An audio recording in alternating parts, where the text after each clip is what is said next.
Harmon spent 41 and I spent 44 10 in one form of solitary confinement or another at different locations. And prison, they did everything they could to break us, but they failed miserably. That's right, but it failed. That's right. Yeah. That's right. I never even thought. Harmon used to say, the deeper they buried me, the louder my voice, And that was always inspirational to us and everyone who read it, Yeah, that was that yardstick right there to measure it on, Yeah. The more done to me, the louder I yell. Yeah, the deeper they buried me, because they really just buried us. You good? In solitary with the hopes of, out of sight, out of mind. Right. But we always found a way to communicate, and a lot of men, who were trustees, made it powerful for us to communicate a lot of. There's a brother here, name is Norris Henderson. He started an organization called Voice of the Experience. Mostly consists of ex-felons, and right now it's one of the great prison rehabilitation organizations in the state and proud of the country. They do a lot of good work, particularly on abuse of solitary confinement, and they've had great success in lobbying, bills, having bills passed and stuff to change the way the DOC do business here. Thank you. So I think we are all ready. Thank you, Mr. Woodfox, and we're ready to start. Welcome to Revolution 713. Thank you for joining us here at the People's Forum. Thanks for joining on Zoom and live stream. Welcome, Mr. Albert Woodfox. Welcome, Mr. Paul Redd. Thank you. It's an honor to be here. Welcome, Professor Joy James, and welcome, Darryl Robertson. I'd like to start with a few words from an unpublished interview by George Jackson.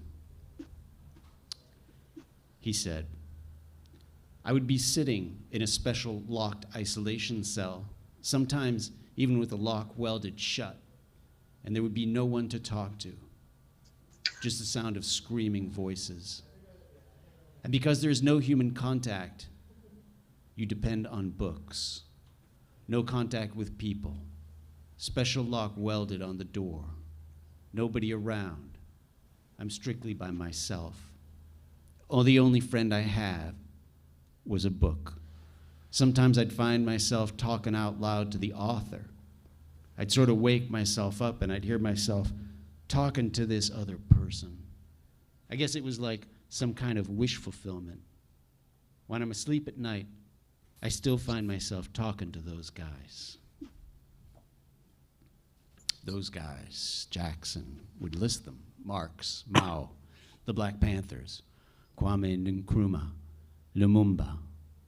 His prison letters, Soledad brother, trace his journey from his first request from his father, dated June 9th, 1965, asking for some reading, some book materials, some books by Mao Zedong and W.E.B. Du Bois. He traces in those letters asking his father, September 6, 1965, for a portable typewriter and a carrying case. And of course, through this trajectory, through this journey with these works, ultimately to the radical revolutionary writings that he would write and that would emerge from his pen, calling for, in his own words, a true internationalism with other anti-colonial peoples. George Jackson became, in the words of Professor Joy James, who's the foremost thinker and militant thinker on prison writings, Jackson became a dragon philosopher and a revolutionary abolitionist, transforming himself and his prison comrades into the military wing of a vanguard party, the Black Panthers. Now, Mr. Albert Woodfox, who joins us tonight, and Mr. Paul Redd, who also joins us as well, both traveled on that journey. Mr. Woodfox and Mr. Redd were both incarcerated, each for over 4 decades, most of that time in solitary confinement. Albert Woodfox at Angola, the infamous prison plantation in Louisiana. Paul Redd at Pelican Bay State, at Folsom Prison, and when he was at Pelican, on the Short Corridor, the secured housing unit. In his brilliant book, Solitary, published by Grove Atlantic to great praise in 2019, finalist for the National Book Award and the Pulitzer Prize, Albert Woodfox writes, "I turned my cell into a university, a hall of debate, a law school. Reading," he tells us, "was his salvation." "Reading was my salvation," he writes on page 161. "We read anything we could find on slavery, communism, socialism, Marxism, anti-imperialism, the African independence movements, and independence movements from around the world. Leaning against my wall in the cell, sitting on the floor, on my bed, or at my table, I read." Inspired by these written works and those of George Jackson, Albert Woodfox would found the first official chapter of the Black Panther Party behind bars, and live his life as a revolutionary in prison. And inspired by these works and these words and George Jackson, as well, Paul Redd and the founding members of the Short Corridor Collective organized and inspired the largest ever prison hunger strike, leading over 30,000 men and women incarcerated in California in 2013 to go on strike, leading efforts to end the hostilities in California prisons and changing the way that solitary was imposed in California. And what's so remarkable about these prison writings, these prison readings, prison study, and the journeys that George Jackson and Albert Woodfox and Paul Redd made is the way in which the written word circulates and sparks, inspires, nourishes, and sustains new revolutionary cycles. Remarkably, as we were planning this panel, we received a letter from a man on death row right now who had been inspired by Albert Woodfox's book, Solitary. Sent a letter to my dear friend and colleague and long-time remarkable attorney, mentor of mine, George Kendall. George actually represented Albert Woodfox and helped him get out of Angola. And it was actually thanks to George, a great friend and a great lawyer, that we have Albert Woodfox with us tonight. Received this letter from death row, right, with a caption, right, of Albert Woodfox's words, right, and a letter to George Jackson, to George Kendall, asking him, and at the end of the letter he asks to get a message to Albert Woodfox. And he writes he was going to try and find a way to contact him, give him this message, and he says, "Myself and some other socially, politically conscious comrades have been having teach-in sessions with your book, Solitary, here on death row. It's deeply inspiring and motivating, and we wanted you to know this. Just know that there are brothers down here who stand in that righteous tradition, and we all still fighting on, guerrilla love and respect." And so this goes on and on in cycles. The power of prison writings and of reading is simply unparalleled. It came together for me on September 23rd when my friend and colleague, Darryl Robertson, an amazing writer. He's written for the Washington Post, for Salon, Vibe, USA Today. We were walking out of 100 Center Street, and he was coming out of Rikers Island, and we were picking up his property, and the property ended up being these 2 huge 75-pound bags with books in them.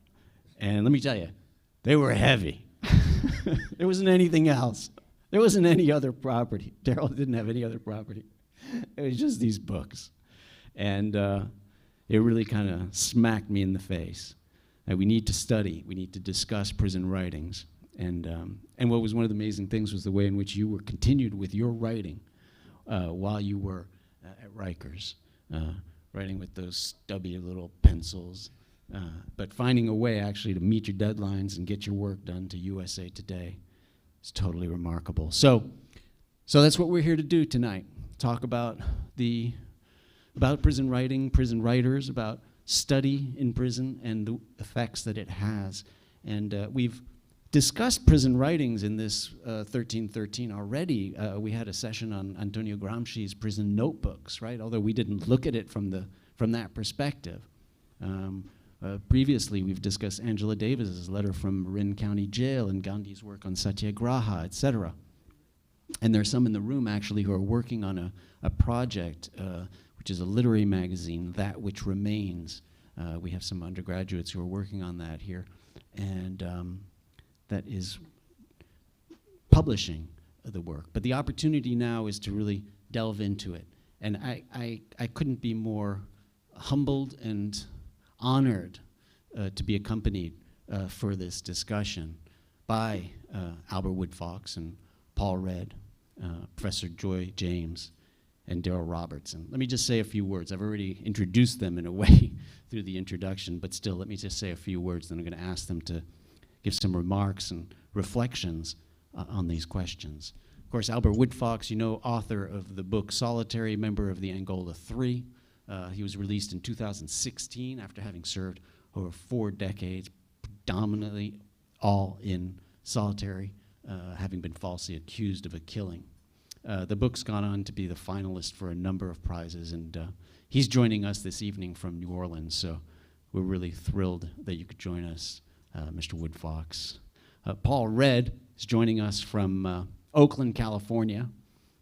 He is a longtime legal activist, both inside and outside, well known as one of the top jailhouse lawyers in California. His legal activism extends all the way back to 1977, Wright versus Enomoto, which was a class action lawsuit that combated the California Department of Corrections' living conditions and repressive policies.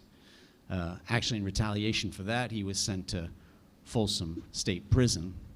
In the last decade, he was a member of the Short Corridor Collective, a remarkable, and we've put, all of this is on the website, so there's information about this, there's readings, there are pieces by Darryl and Albert and everyone. There's also a spot where you can learn all about the Short Corridor Collective, which was a remarkable collection of persons on that, in the SHU at Palenque Bay, who then were able to participate in and help foster this several prison hunger strikes.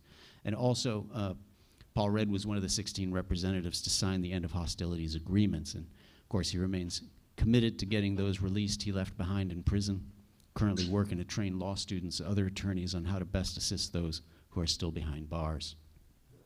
We also have with us Professor Joy James, who's the Ebenezer Fitch Professor of the Humanities at Williams College and the foremost authority on revolutionary and abolitionist prison writings, and what she and others, and a term I think from John Edgar Wideman, if I understand correctly, of the neo-slave narratives, which tries to cover a category that we might talk about this evening.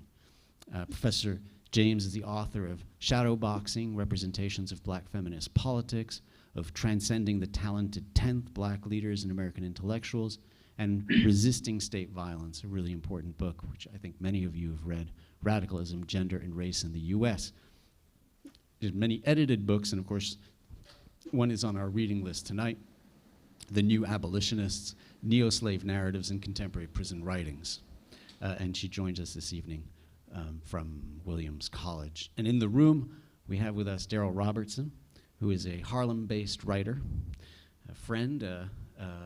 He was a Justice and Education Fellow at Columbia University, and his research includes hip hop and black resistance. He's especially interested in understanding how the Black Panther Party served black communities during the late 1960s. There's one of his pieces is on Jonathan Jackson's death, actually, from Ozzy, I think. It's on the website, so you can read that. And actually, what nice coincidence, he was interviewing Professor James for that piece.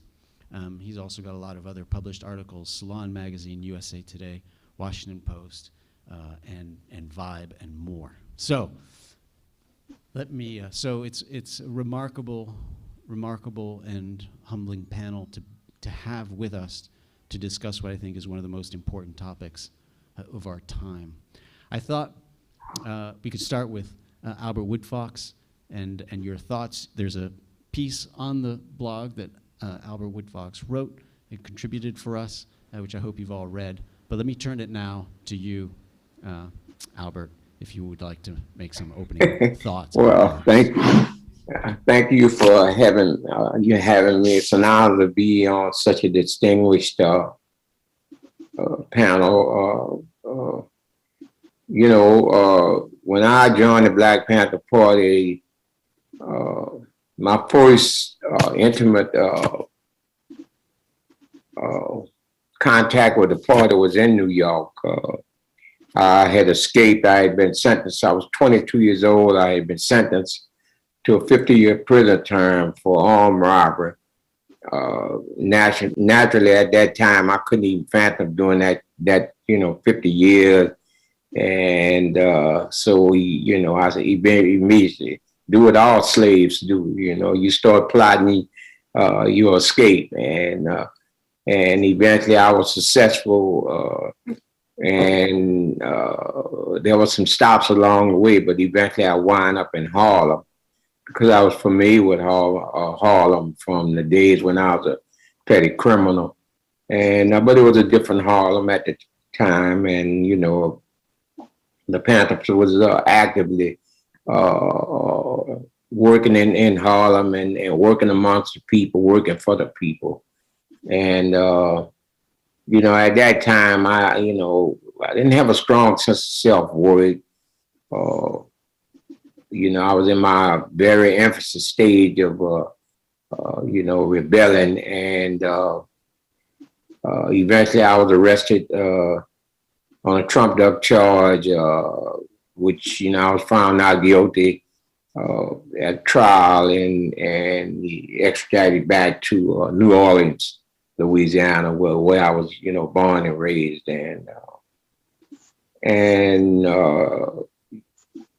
but while I was in Harlem, in the Tombs, or the Manhattan House of Detention, also known as the Tomb, I had a more close and intimate association with Patty. Some of the party members from the Panther 21 at that time were housed on the tier with me.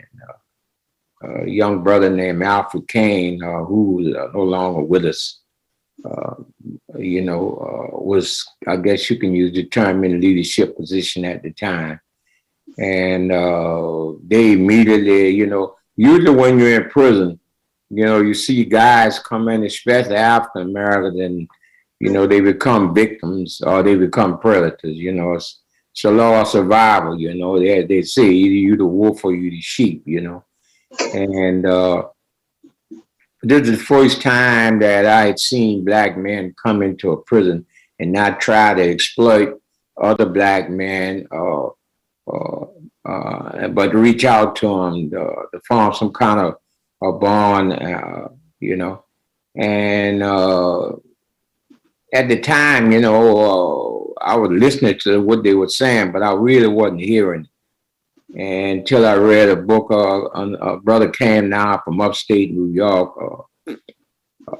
on a writ, habeas corpus, to try to get out after 25 years. And he had a fictional book based on an actual occurrence in America. It was called A Different Drummer. And it was about the great migration of African Americans from the South to the West, the North, the East, believing that the promised land existed, only to be crushed and disappointed to find out that the only thing that had changed for the African Americans was location. You know, and so I read this book. First, it was the first book I think I had read from the front to the back. You know, it took me I don't know, hours to read it, but the next day when I went out, we left out the cell and we went into what's called a day room, and the Panthers used to hold political discussions and stuff. History, it consisted of everything: history, present situation, economics. This is the first time I had ever heard these terms mentioned in, you know, in terms of African American people. But this time I wasn't just listening. This book had impacted me without me knowing, and I was understanding. You know, I was able to draw points, understand some of the points were being made, and so, you know, eventually I was extradited back to New Orleans. They had a shootout in New Orleans with the New Orleans Panthers.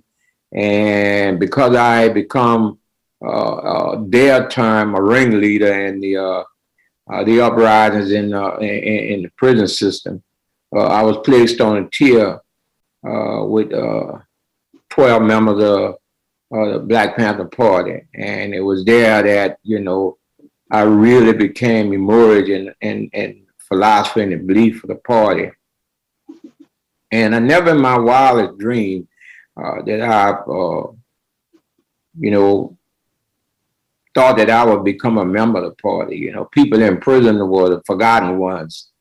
And so I worked along with the brothers on the tier and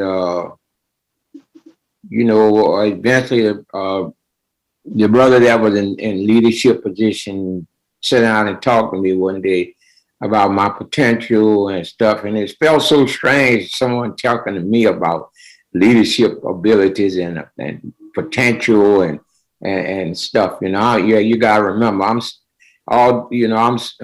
going through this internal struggle of petty criminal to social activist and revolutionary. And so he asked me how would I like to, you know, join the party, you know. And a lot of people think I actually joined the party in New York, but no, it happened in New Orleans in a prison cell. And, you know, so, you know, we had a demonstration over the horrible conditions, security guards who worked the tier, you know, he was put on a house arrest, and we demanded to meet with the press and stuff to talk about what was going on, Orleans Parish Prison, which they called OPP at the time. And we were successful in getting some things changed, but as a result, you know, I was shipped to the Angola. And I remember sitting down with Scott talking, and I'm like, what do I do now? You know, because I was still very, very confused about everything. But there was something in me, something I realized in later years that had been instilled in me by my mom. And he's, you know, he just said to me, he said, brother, you're a Panther now. You expect to fight for the people, to defend the people. The fight against, you know, inhumane conditions when you get to Angola. You know, at that time, Angola had been designated the bloodiest prison in America. Almost every day someone was being stabbed or killed or by either other prisoners, by security people. You know, they had a brutal system called inmate guards, in which inmates were given weapons to guard other inmates. And the only requirement was you had to have a life sentence, because that way the turnover wouldn't be great, you know. And so a guy could come into prison today with a life sentence, and within 30 days, he could be standing on a guard line or a guard tower with a weapon. That was the only training And believe me, these men became even more brutal than the security people there. At that time, they used to call them free man, but I sat down with Scott and I said, well, what do I do? And he gave me my instructions, be a Panther wherever you go, uphold the principles and the values of the party. And so when I went to Angola, that's what I did. But of course, it was difficult because I had established a reputation in the crime life. So a lot of guys thought I was, as they say, I was kicking game. It was a way to get over. But as time went on and my dedication stuff, and more, people like, man, what done happened to you? And I would try to explain and as best possible that I found something. I always use the term that when I was growing up, the voice of the street was louder than my mom's voice, and believe me, she fought valiantly to try and save me. From what was at that time almost a rite of passage for black males to go to prison. And eventually the voice of the party became louder than the voice of the street. And I was, finally able to make that transition from petty criminal to social activist revolutionary. And unfortunately, most of it occurred in a 6x9 cell in 1972. Myself and Harmon and two other guys were framed for the murder of a prison guard who had been stabbed to death. And I went in solitary April 18th, 1972. And I didn't walk out of solitary till my birthday, February 19th, 2016, after 44 years and 10 months of solitary, but in the process of that, there was certain required reading of party members. And I remember reading in Soledad Brothers, and George made such a powerful impact because he taught me that, my mom used to always tell me that change is 100% desire and 10% doing. And I never understood that until I read George. I read George's writing, and I was so impressed by what he had to say. And he helped me tremendously to make that transition, from petty criminal to social activist, revolutionary. And so, I spent the next 44 years and stuff, living by things I learned from him. He actually taught me how to survive solitary.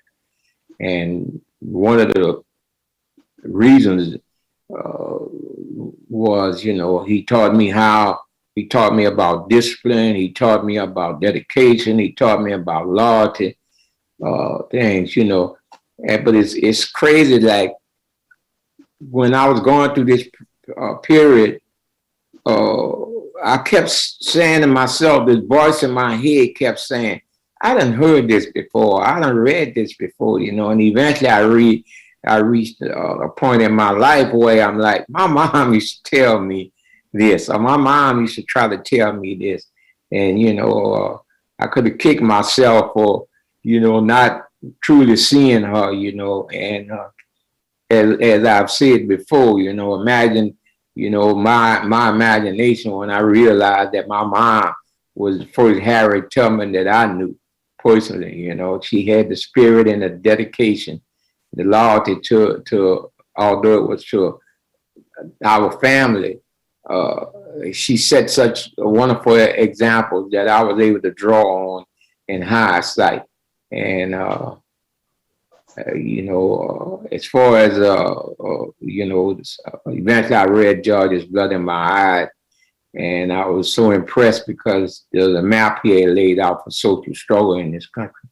And somewhere along the line, the desire to write a book, formulated in my mind.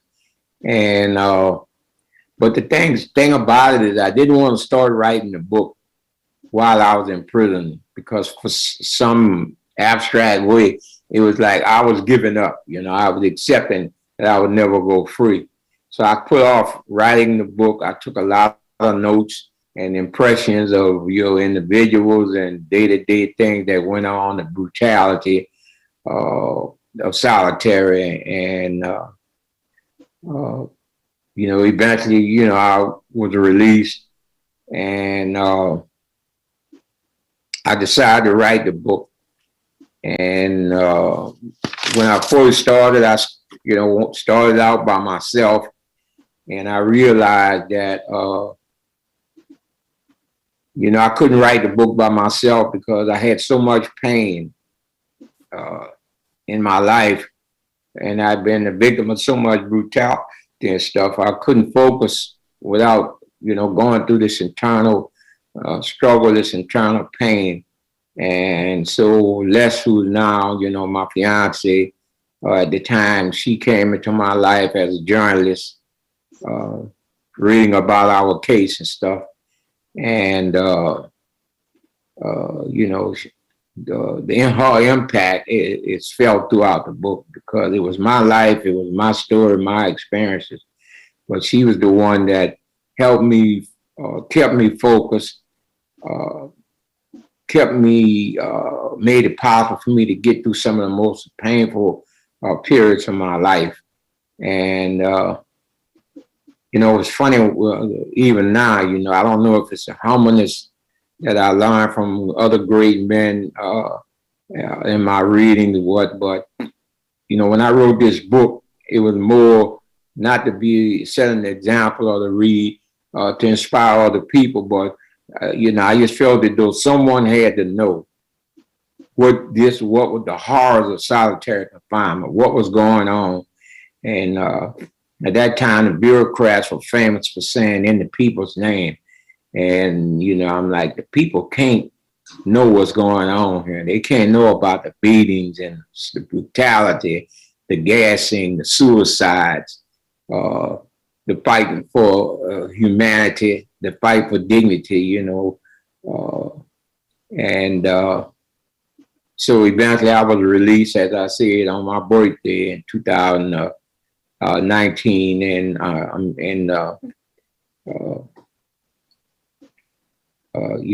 February 19, 2016, rather. And so, eventually I wrote the book along with Les's tremendous help.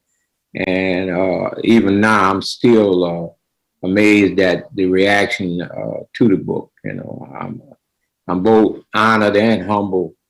And when I'm asked to become a part of such as this panel, and to be in the presence of other great men and women, it is a humbling experience, but one I truly enjoy, and I'm honored to be here. Thank you so much, Albert Woodfox, for this, but also for your extraordinary book and for bearing witness in that book, to share it with us, right, so that we can bear witness. The way you incorporate George Jackson's work in the book is also fascinating. So you talk about him, you also use him at many kind of junctures in as epigraphs for the 1970s and epigraphs for the 1980s, and we're going to come back to that. I like what you were just saying. You were talking about he taught me, and I want to come back to that idea. He taught me, because in a way, I think you taught yourself something, maybe, and I want to try to explore later what it is about how it is that you teach that back and forth, really, with text. Paul Red, I'd like you to intervene next, if you wouldn't mind. You also have written. We've got a piece of yours that we put on the blog where you talk about George Jackson, also particularly the way in which important quotes of his. But why don't you give us some opening remarks first? Thanks for joining us. After hearing what this brother just spoke about, it kind of made me reflect. Growing up in Oakland, my family members was Black Panthers. So I grew up in West Oakland. I remember I used to sell the Black Panthers papers. Some of my relatives was related to some of the, the leaders of the Black Panthers back then. And I lived around the corner from where Bobby Hutton got killed. I remember the very next day, me and my little high school friends, we went and jumped over the fence and went up in that house where all that tear gas was, But when he spoke about his mother, I remember when I was about, I think, 7 years old, my mother came home from work and gave me a book called Man, Child in the Promised Land by Claude Brown. I had no idea. I used to love to read books when I was a kid, but I had no idea why she gave me that particular book, When I read it, really didn't understand it, but I ended up reading that book over 100 times later on while in prison. And it finally dawned on me why she gave me that book. My mother was from Louisiana, and my mother used to have all these premonitions about her kids. And she used to have these visions, and she used to conceive police coming into the house, and she'd give us warnings, police gonna be coming here looking for somebody, and all that kind of stuff. We like, oh, Mama, go ahead with all that, Yeah.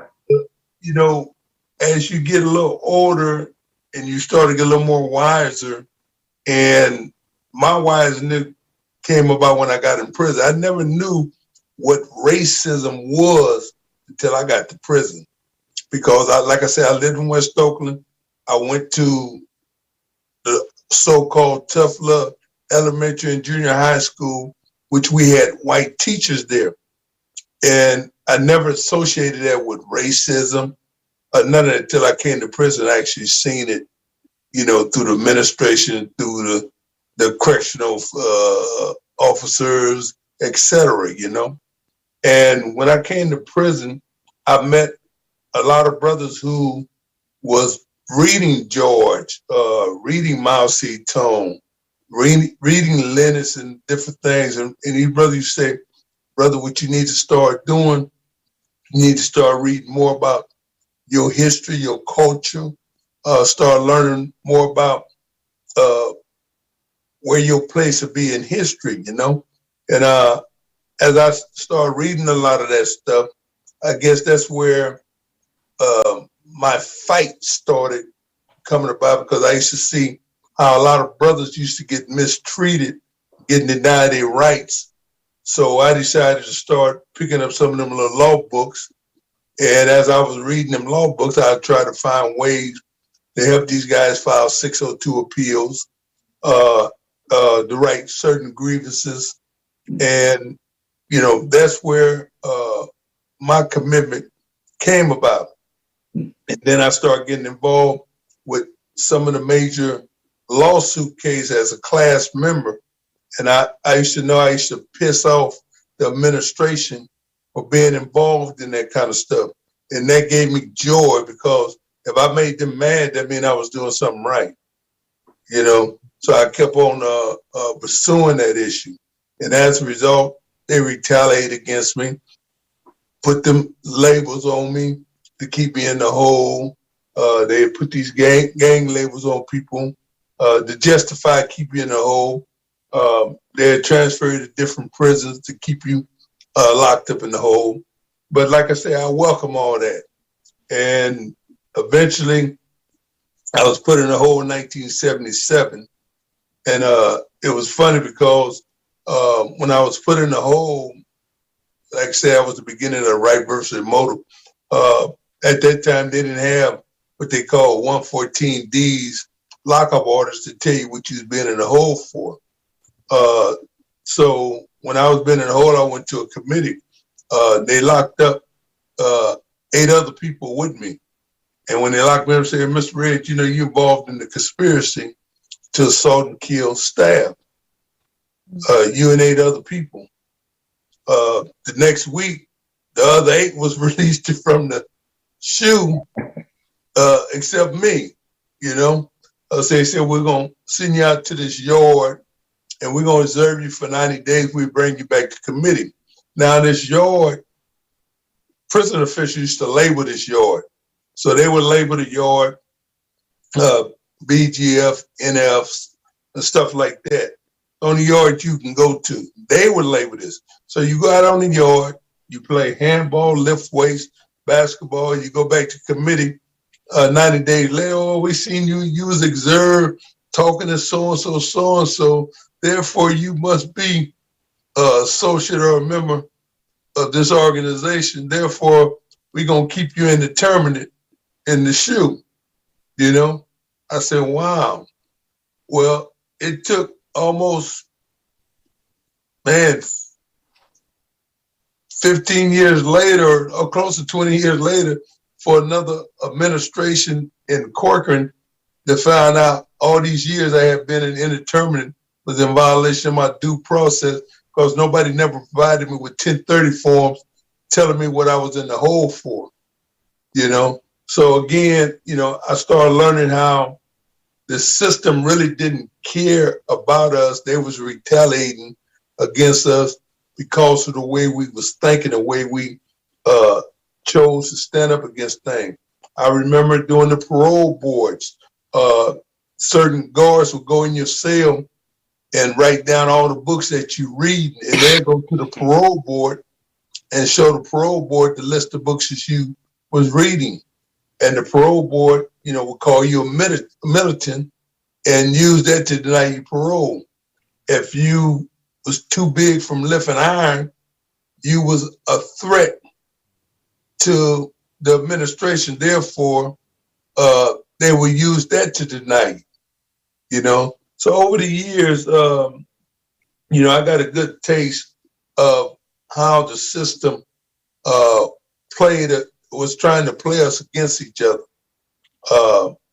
And finally, after years of being in solitary confinement, some of us decided we need to challenge this. So we did certain protests, but it really didn't stand up too solid because we were scattered around the shoes, you know? So it was hard to communicate and organize.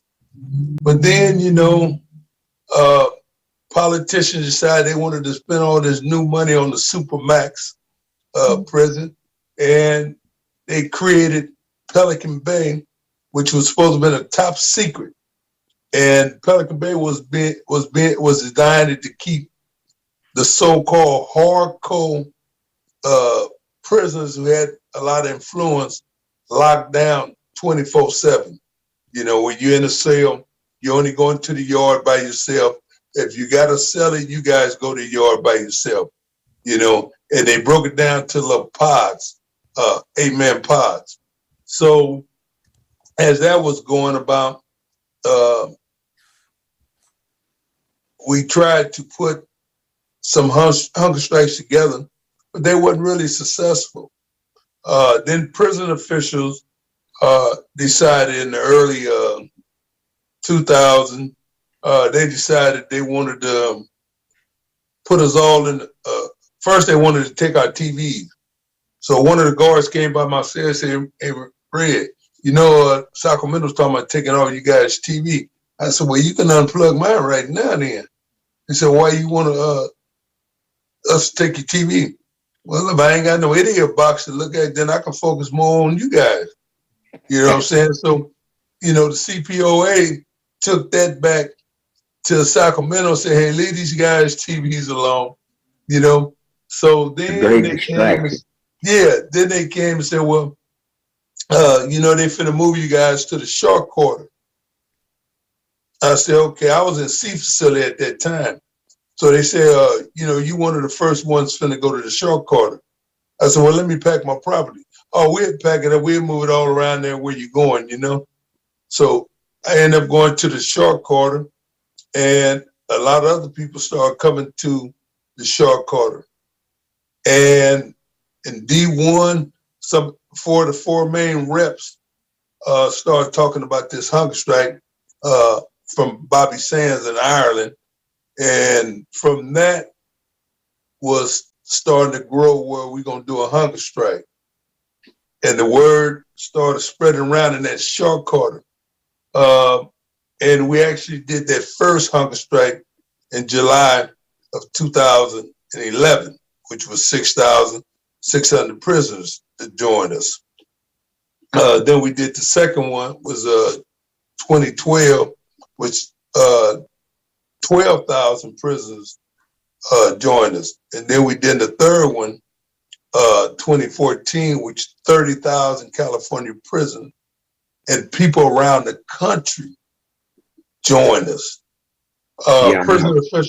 Prison officials got mad.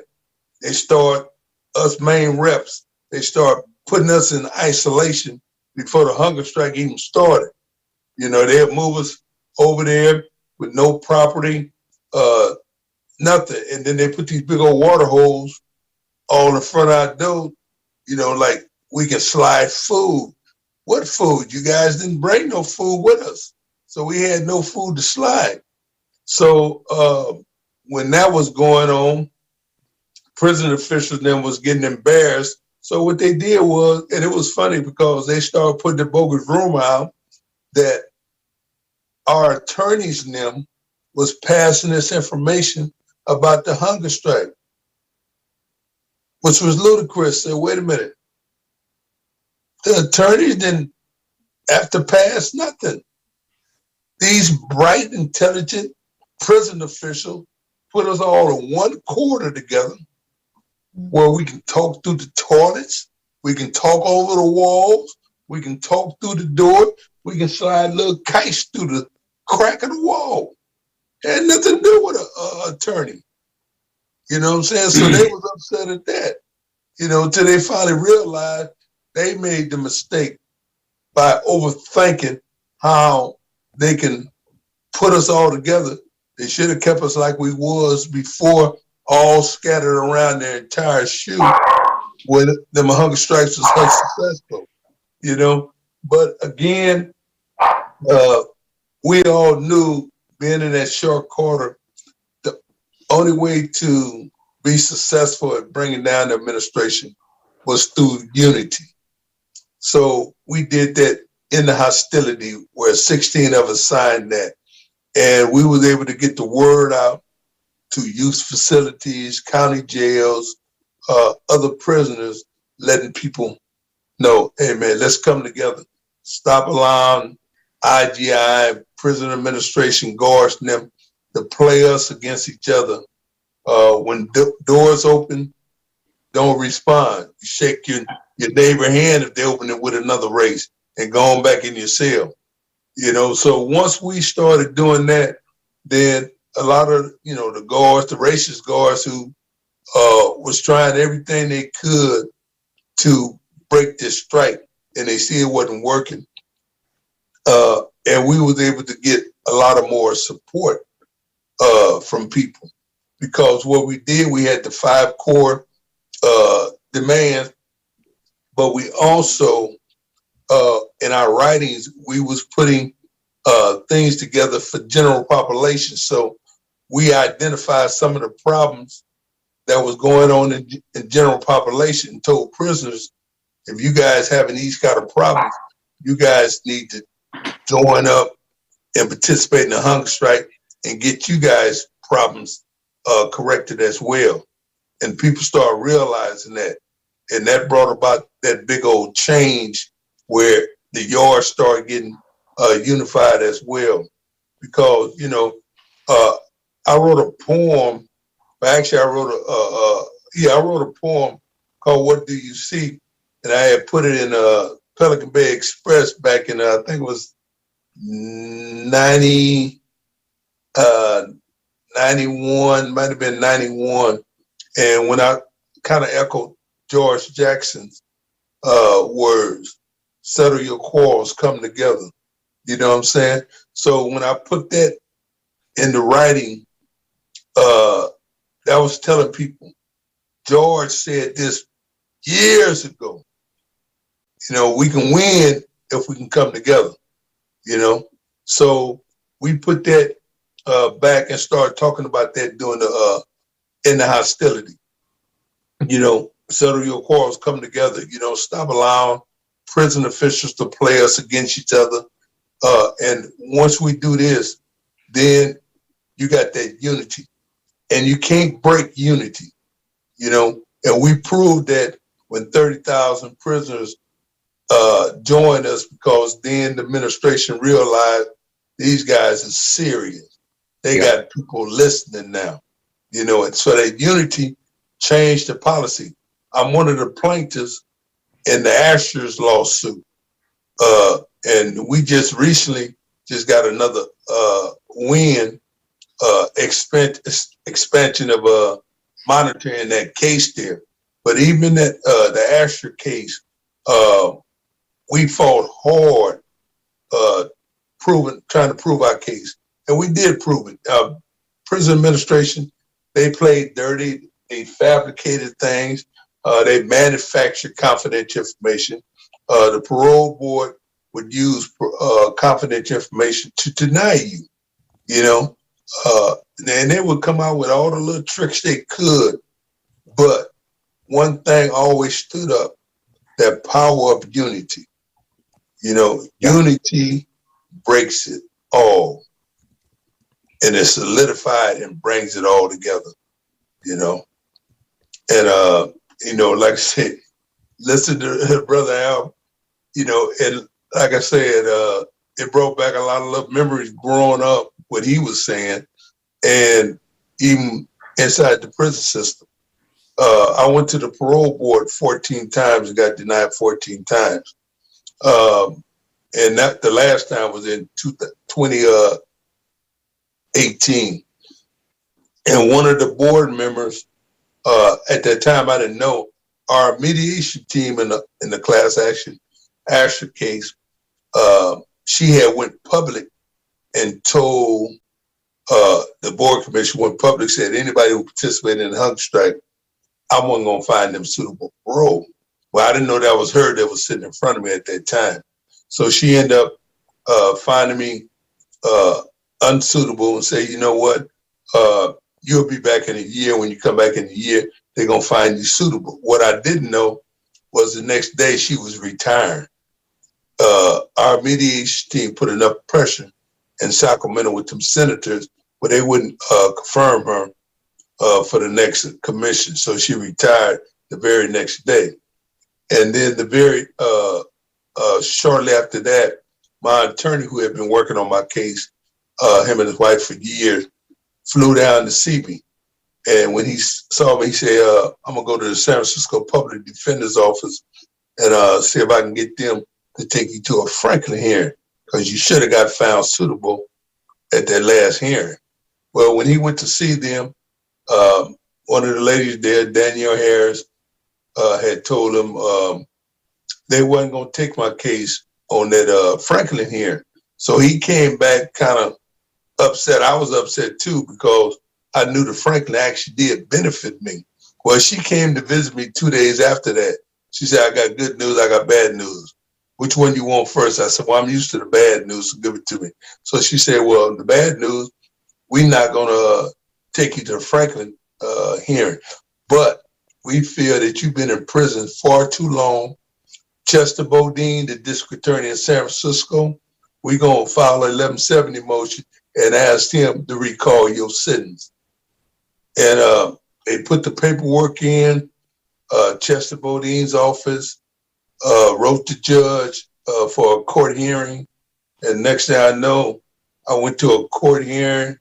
The judge set the date. They vacated my first degree murder conviction, sentenced me to a manslaughter with no parole, and I was released in 5 working days.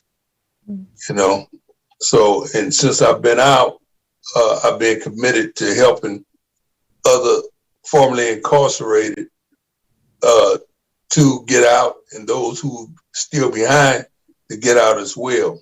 And so I've been talking to attorneys and law students and work with different people to get a whole new movement going on that to get people out.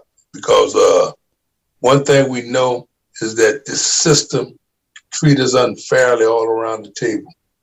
And we already have all the stats and evidence to expose that. But we need to exercise that unity again and unite those to put together those voting powers and vote people out of office that's not going to do what we asking them to do when it's just, you know. So it's a pleasure to be here, to talk to you, to talk to all you guys, to meet you people, and hopefully, you know, some more from this here can carry on, you know. Thank you so much, Paul Redd. Thank you so much. I wish you were in the room with us right now because there's a lot of mm-hms going on here. So you'd be well surrounded. That was really powerful. I was particularly interested by the way in which you spoke about the kind of the mistake that the Department of Corrections made in bringing everyone together on the short corridor. I wonder, maybe it's a mistake. On the other hand, maybe it's that there is always this resistance, right? Always this resistance, always new ways, you know, right? I say mistake. It was a blessing to us. You know what I'm saying? Because a lot of us was younger when we first came in the system. And being in there for decades, we got older, a lot more wiser. We read a lot more books. We learned more about our culture, to appreciate and love other races. So now we're in a short quarter. Now those who used to be kind of bitter at other races now have a lot more respect for each other because we realize that blood is the same color red. You know what I'm saying? So once we realized that, we was able to educate ourselves, and people started saying, hey man, only way we gonna win, we got to come together. You know, and it worked. Right. And it could still work today. Right. I remember when I got out, I was working, Dorsey Nunn, as all of us Nunn, asked me to participate in this phone banking on Proposition 17 to restore the voting rights for formerly felons. So we got involved in that, and it passed. So felons, people who had former felons, was able to now vote, and that was 50,000 former felons. That's 50,000 votes. So I'm saying now we need to bring those together and talk, see what ideas they have to help change that system within, and come together and start at the bottom. Because we start at the bottom, we can kick them out of the top.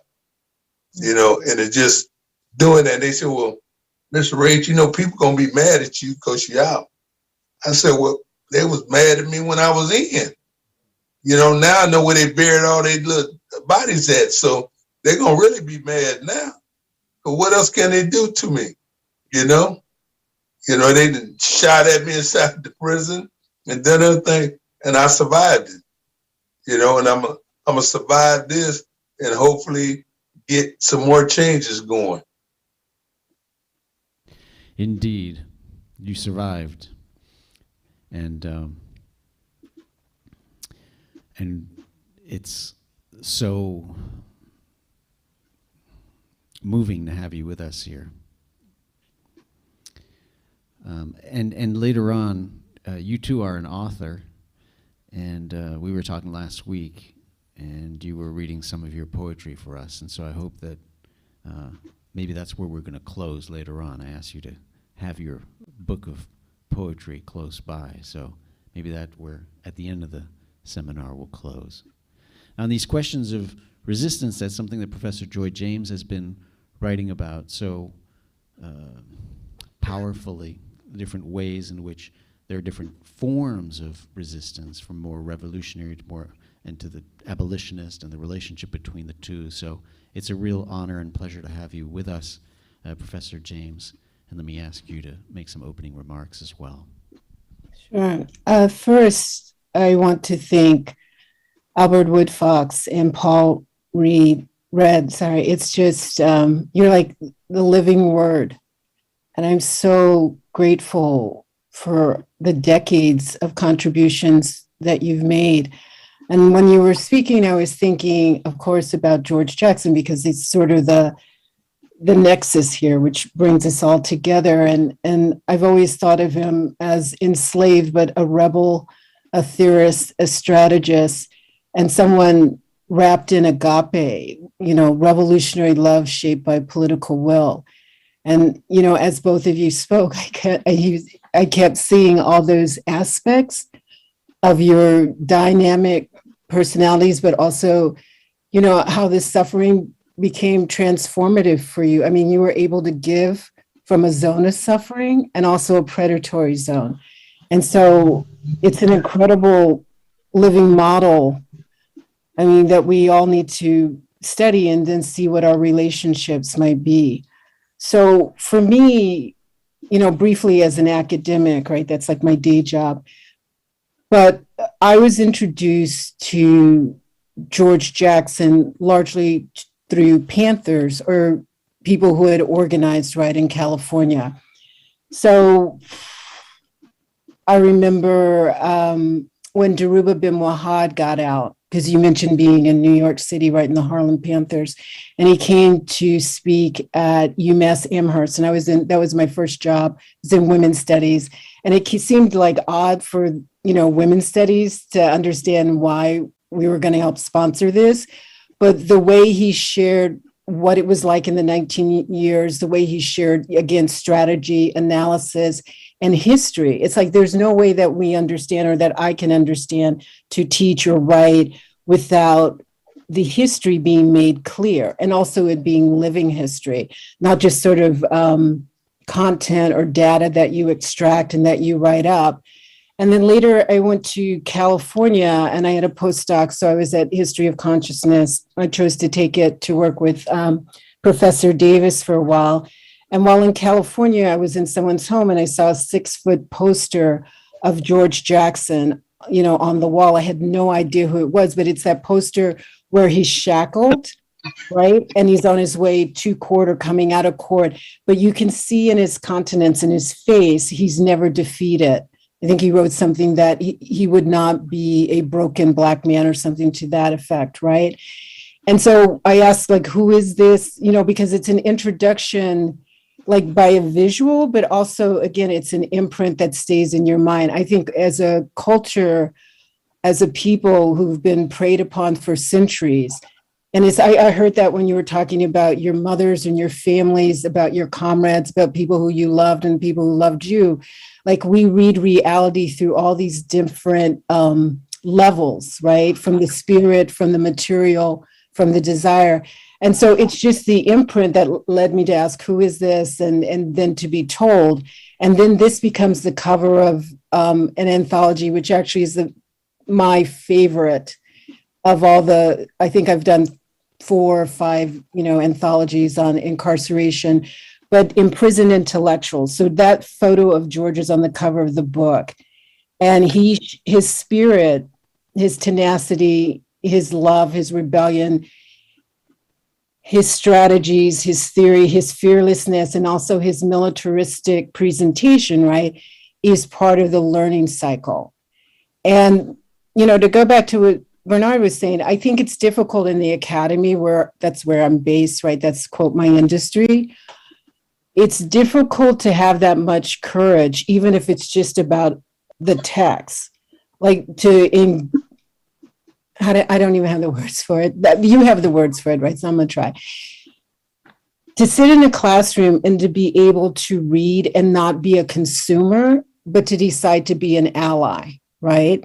An ally to work against the 13th Amendment, against the prison industry as a form of captivity, enslavement, against anti-Blackness, against capitalism, against imperialism. And George's writings, your writings, bring us very close to that reality that we have to grapple with without having to be in a zone of complete terror and predatory structure that we pay for with our tax dollars, right? So there's a few things I want to say about I was really struck about what you said, Robert, when you were quoting George, that we all have to come together. But I also see these obstacles. Some of them are shaped by class. Some of them are shaped by leadership that's more performative than tied to what you've been describing. And some of it's shaped by the academy itself, because academia, as much as we want to be allies, it's also structured for something else. I mean, it's structured for accumulation of stories and narratives, right? And so I appreciate this panel here because it's showing different ways of not how to be someone who accumulates, but also someone who can be humbled by the larger stories and the larger commitments. So the things that I want to close with, because I want to keep it really short, is to talk about some of the community intellectuals that I've met recently. So one is Kamasi, who was speaking with Kalonji on Black Power Radio, and Kamasi did time with George Jackson. And so this interview happened this week.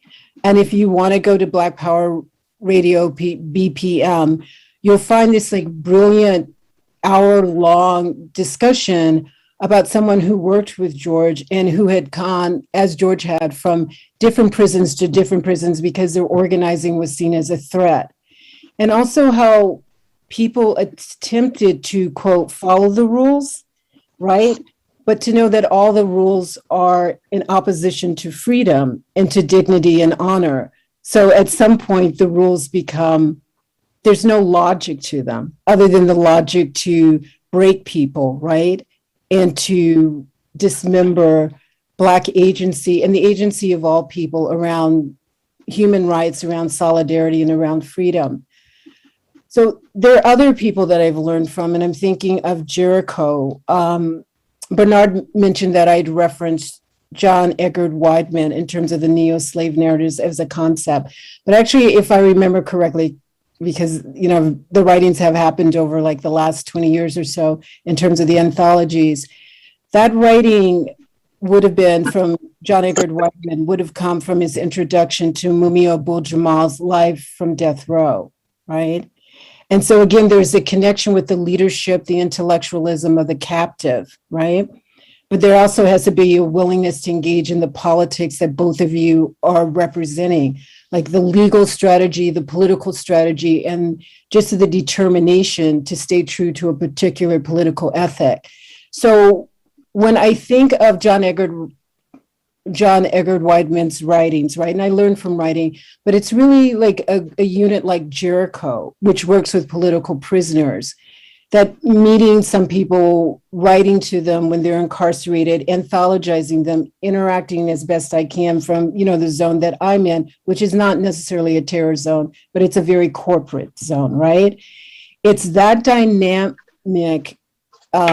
intellectualism which has introduced me to Leonard Peltier, who now has COVID, Sundiata Okoli, Veranza Bowers, Ed Poindexter, Reverend Joy Powell, the Virgin Island Five, and others, right? There's more people than I can name here. So there's a couple of things I want to say in closing. I'm really trying to figure out, so I'd be helpful for any assistance that you can offer. How can the academy be more relevant in the struggle? And how is it that we as academics can stand down in terms of overly influencing what leadership looks like when we don't occupy these zones of extreme vulnerability and predatory behavior from the state? The other thing that I'm trying to figure out in dialogue with others is this concept of slavery that is debated when we talk about abolitionism.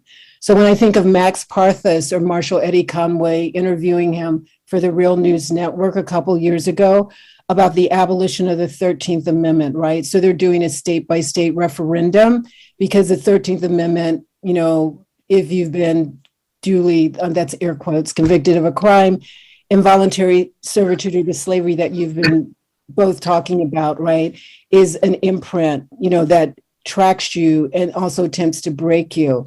But we have no consensus on the outside what this slavery is, how to define it, and how to mobilize against it. So there are these debates, you know, when Max speaks, when I hear him speak, he's looking for the abolition of the 13th Amendment. Other people are looking for the abolition of the prison industrial complex. There are these different phrases, and I agree, we all need to come together, but I'm not sure we've built the bridges. The last thing I would say when I'm thinking of the strike at Rikers right now, even though people have said that it's stopped, but given the conditions of Rikers, I doubt that it has. It seems to me it's been easier for us to see the opposition and predatory formations if they come in the guise of white politicians or white prison guards. But as I've said on other platforms, and I've been told to wait and see how it pans out, but whatever. We have in New York City a Black mayor who used to be in NYPD, and we have a Black police commissioner who's a Black woman. So there are ways in which Black feminism gets shaped, like, oh, if we just get a Black woman as vice president or Black woman at X, Y, and Z, somehow things are going to be proactively better in terms of dealing with predatory capitalism, with exploitation in the prisons. And I'm curious about how we could navigate that desire to see Black leadership within structures of power and to think that's a pathway towards freedom and equity. And if we could demystify that desire, like we had this big desire around Obama and others, right? What would solidarity look like? And what would it mean to take leadership, not just the stories, but leadership from those who've spent years, decades struggling, particularly in the most difficult arenas, meaning prisons, you know, ICE camps, et cetera, as we consider what are the possibilities for freedom, particularly, you know, this is my read of it, as neo-fascism went from the underground to the above ground. So again, my deep appreciation for your wisdom and for your gifts. Thank you so much, Joy James. I'm really taken by this idea of yours of interrogating how to read with courage, as you were suggesting, and kind of to read and not just be consumers. And I'd like to think that that's the project that we're engaged in here as part of this public seminar. A lot of the issues that you spoke of at the end also, I think, intersect in a direct way with some of our previous conversations. Kianga Yamata Taylor actually had a brilliant piece in the New Yorker about many of those issues of, well, it was written about Kamala Harris, so we've got that on that, and also Kendall Thomas, who was with us last time, who's actually on a mission to and has a project to abolish the 13th Amendment, is doing a lot of this work and thinking through many of these issues as well. So I'm glad that you raised those issues that tie so well to some of the other seminars that we've had, and that is really a focus of our attention. In a way, when you say not just be consumers but an ally, then the question becomes how can we do even more than that somehow, right? Let me turn now to Darryl Robertson. You've written a brilliant piece for us, which really goes to the writing as well.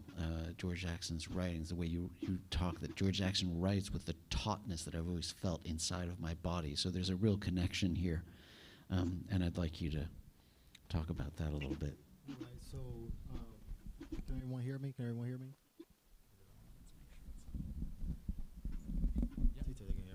So I was initially introduced to George Jackson actually through hip hop, particularly Nas.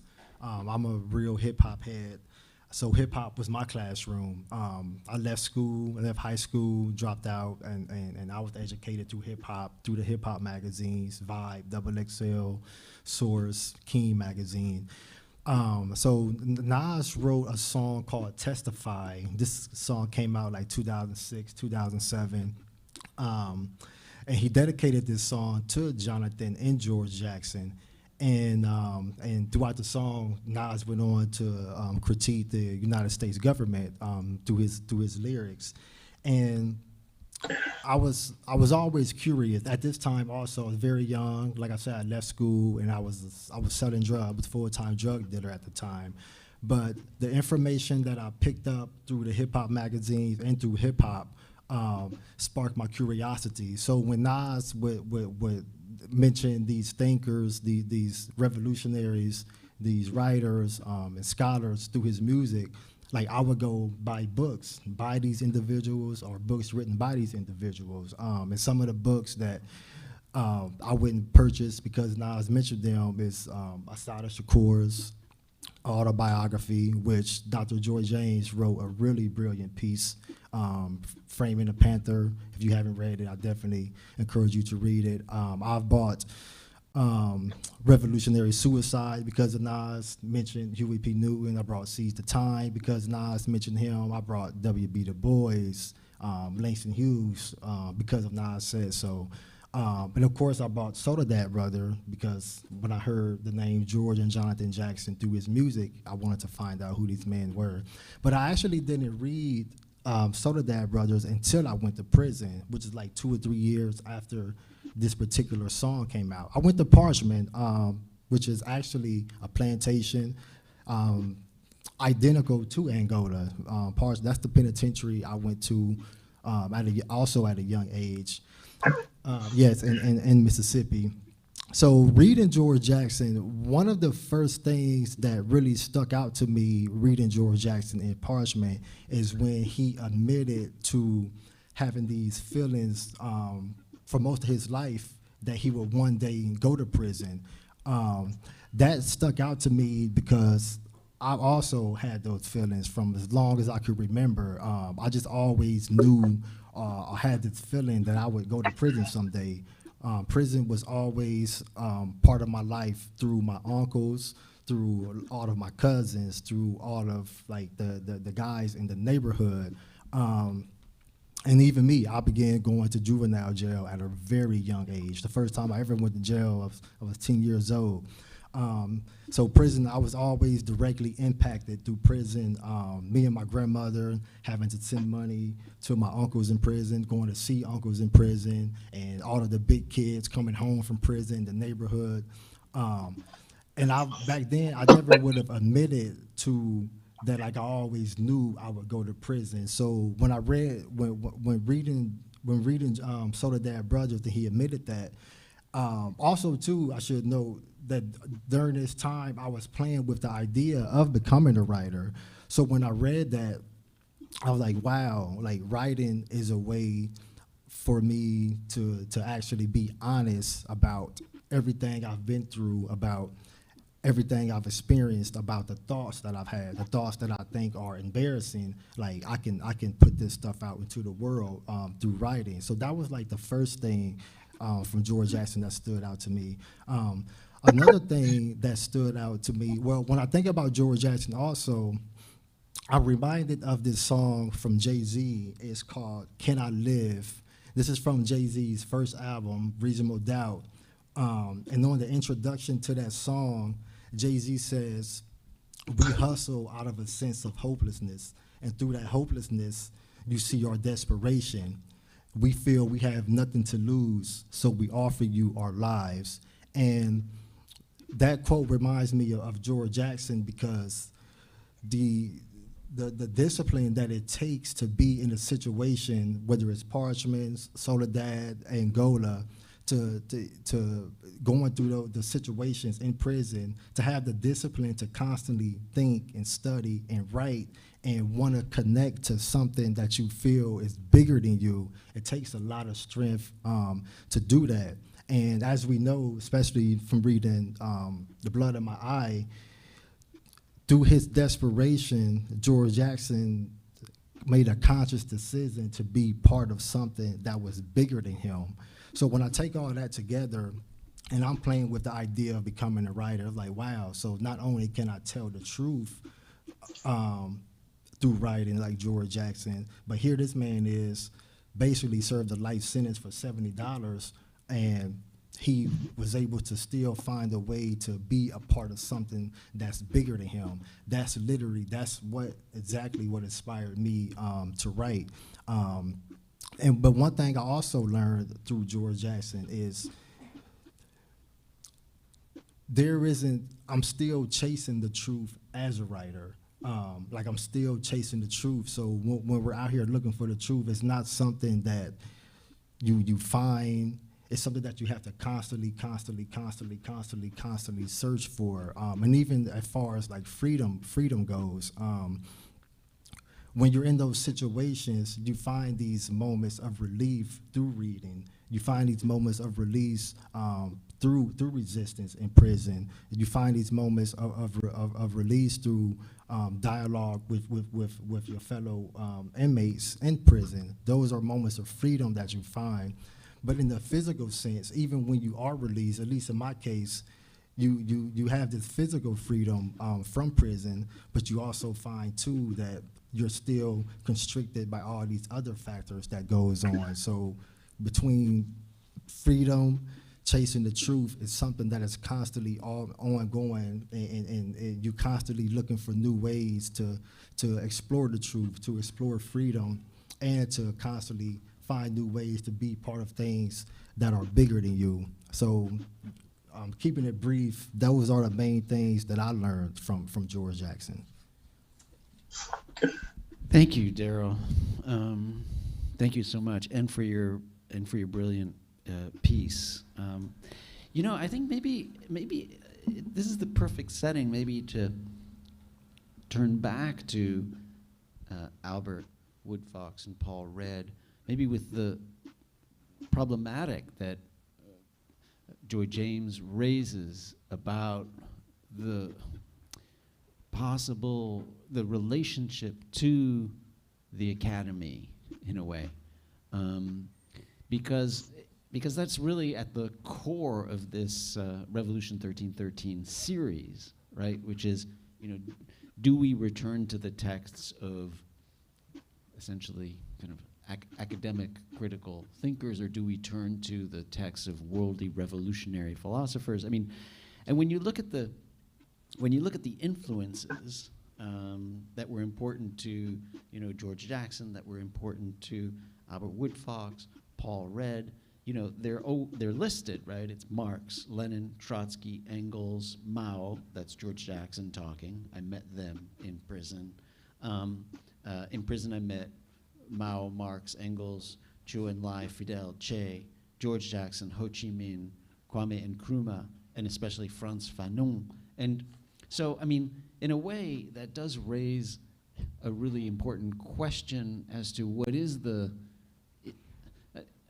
important question is not, what is the role of the academy, but the important question is how do people in the setting of academic seminar, research, writing, etc., which many of us are situated in, how does that contribute? How does that help? And there's a way in which, when I read Albert Woodfox, what you talk about, what you went through, and Paul Redd with the Short Corridor Collective, the way in which there were these reading clubs, right? The letter from Death Row, right? We're having a teach-in on your book. It is an academy in a way. There's a way in which it feels as if many of the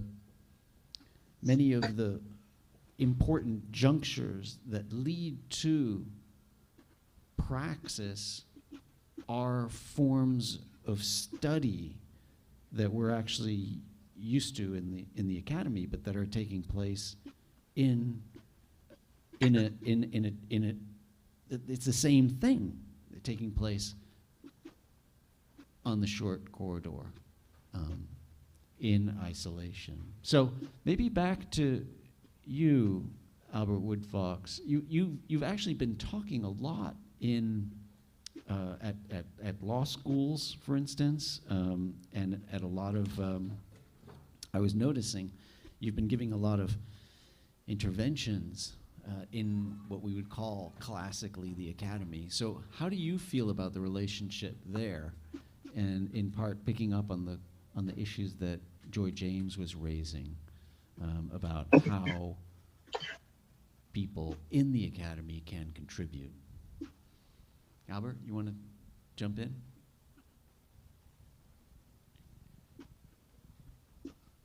Are we having problems with the Zoom?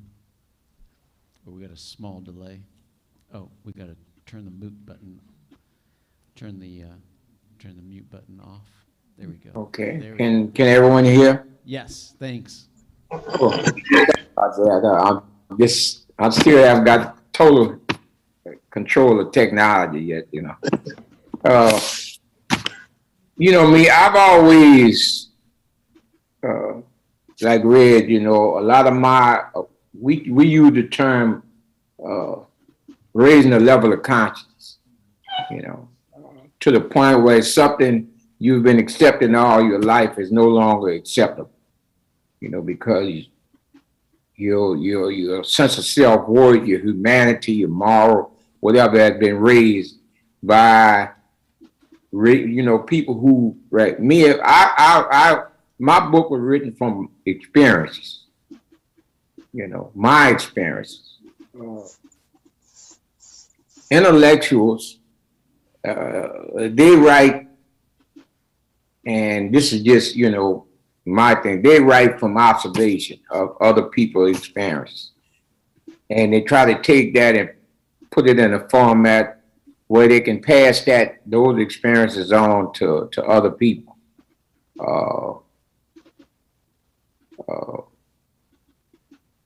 So that's always, like I say, you know, the first book I read was a fictional piece of book based upon on real events, which is the different drummer, the Great Migration of African Americans from the South to other parts of the country, believing that, you know, the promised land existed, you know, that they would finally be free from the horrors of slavery in the South and stuff. And so that was my first awakening, you know. The first political book I read from front to back was Wretched of the Earth by Frantz Fanon, you know.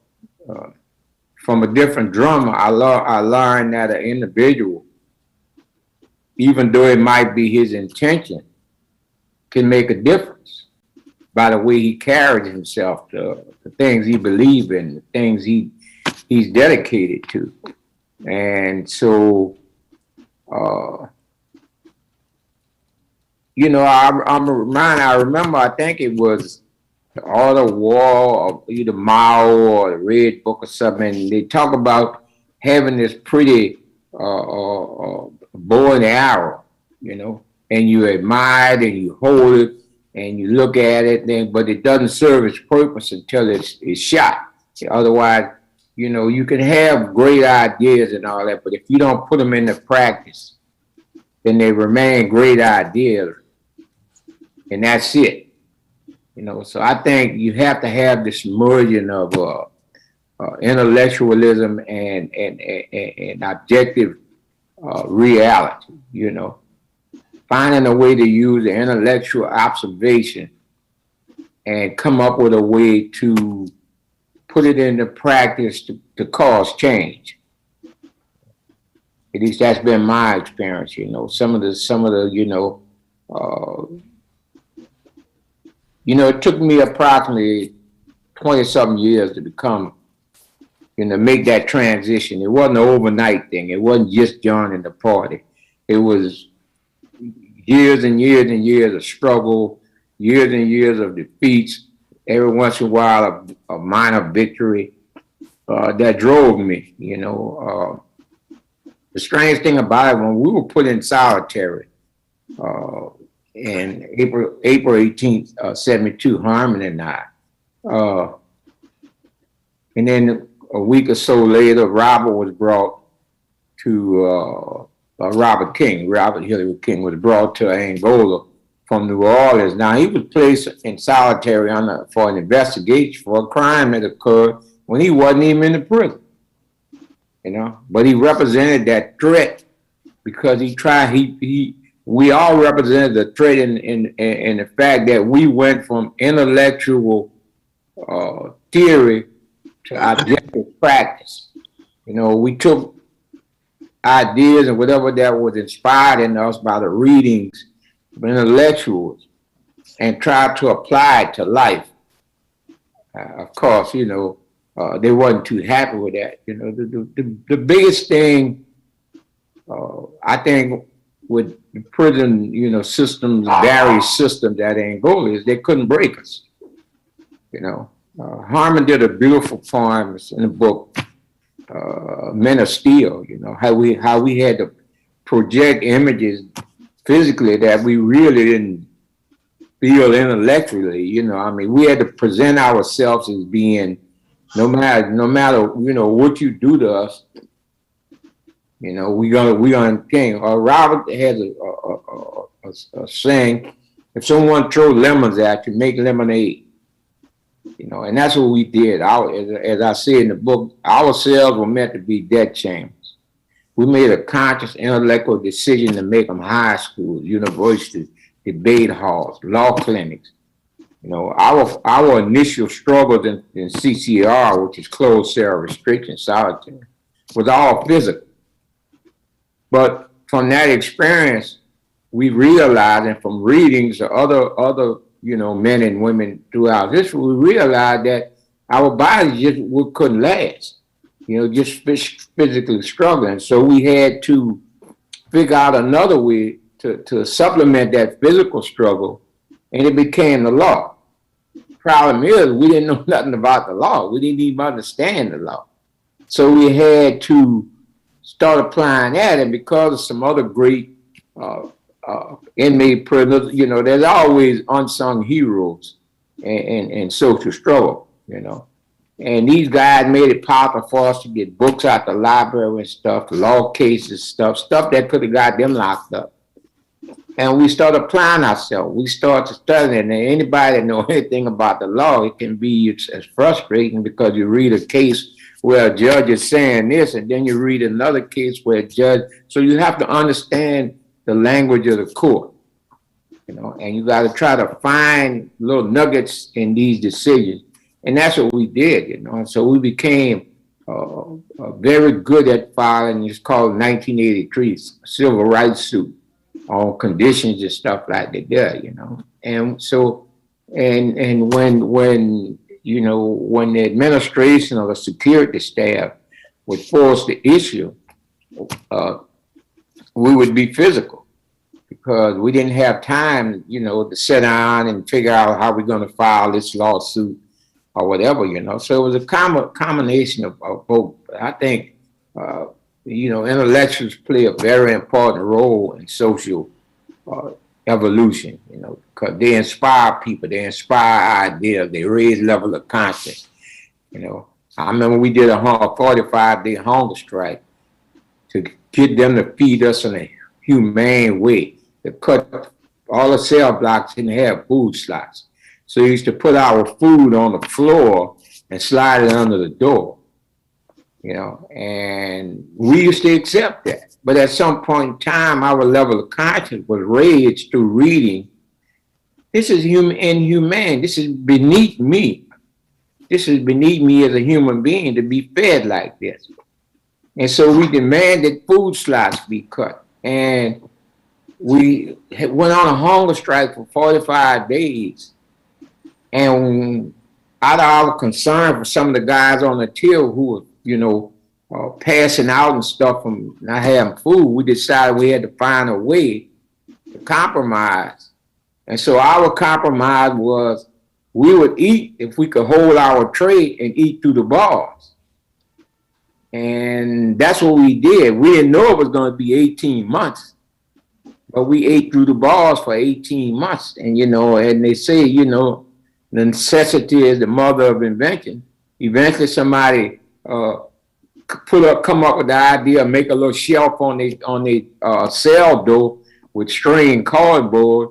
And so everybody started making shelves. So they would bring the food in and set it on the little shelf, but we still ate through the bars, But that was just, your experiences stimulate, survival instincts. You find ways to survive, But it starts with other men and women who write, the intellectuals who write books, who have have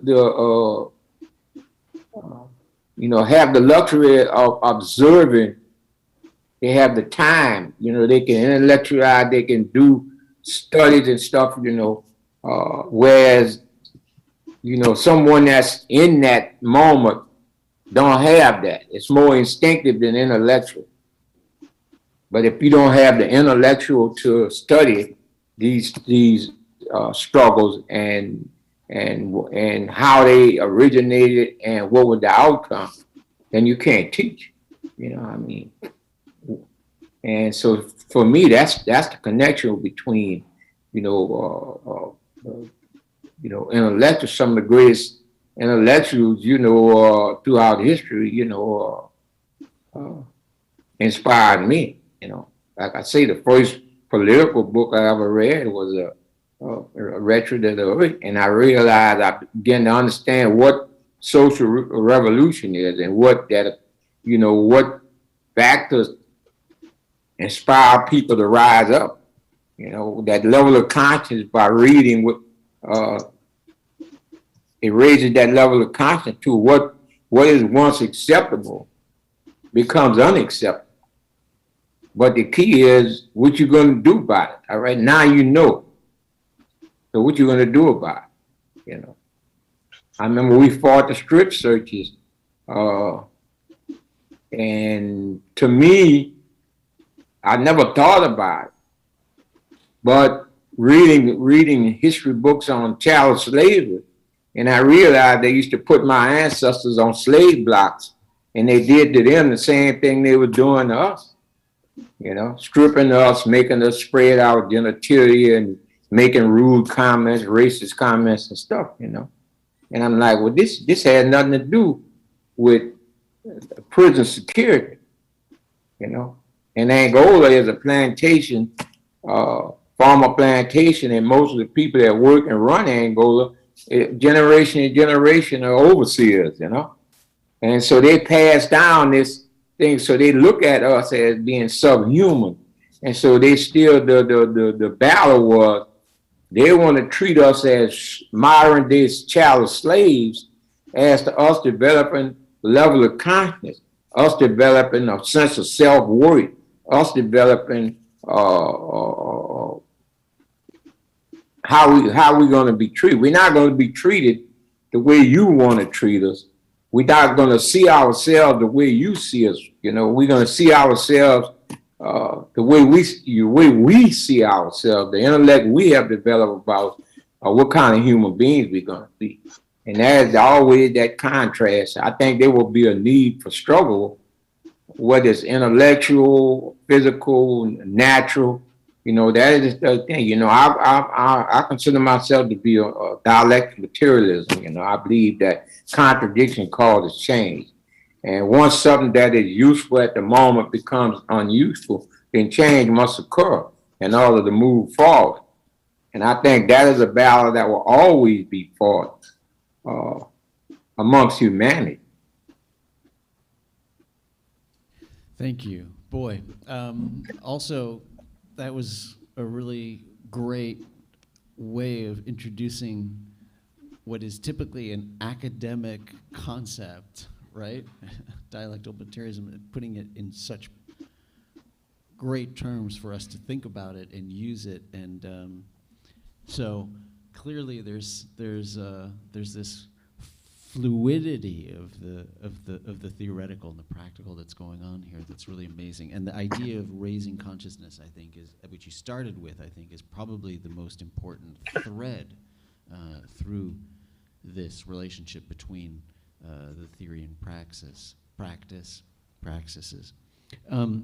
Paul Red, let me quickly, you in our conversation that related to this, right? You were talking about how actually pages were passed through the cracks and in order to create possibilities for conversation between folks in adjacent cells, et cetera. Maybe you can tell us a little bit about how that worked physically, actually, how the exchange happens, how it is that you create a teach-in or a seminar on the short corridor. And before I touch on that, can I back up some ways? Yeah. To kind of like answer the question that was put out there. Like, all these prisons in different states are operated differently. The solitary confinements are operated differently. Here in California, if you go all the way back to the early years, the reality was a lot of them was operated by Democrats. And when the Democrats ran certain prisons, and here in California, they allowed certain things to go on. And once the politics started bickering with each other, politicians, then you got into the Republicans, where the Republicans started changing guards. Now, when they did that, you can go back to Ronald Reagan, Duke Major, Pete Wilson, all that. Now, inside the prisons, we was allowed to have drawings and pictures of George Jackson, Jonathan Jackson. You was allowed to do writings. You wasn't penalized. Your thinking wasn't criminalized. Over the years toward the 80s, then your thinking became criminalized. The prison administration and a lot of their cronies inside started taking offense of the writings by George Jackson, the writings by various people. And they started using that to penalize us. And to show you how stupid, again, I like using that word to show how stupid it was.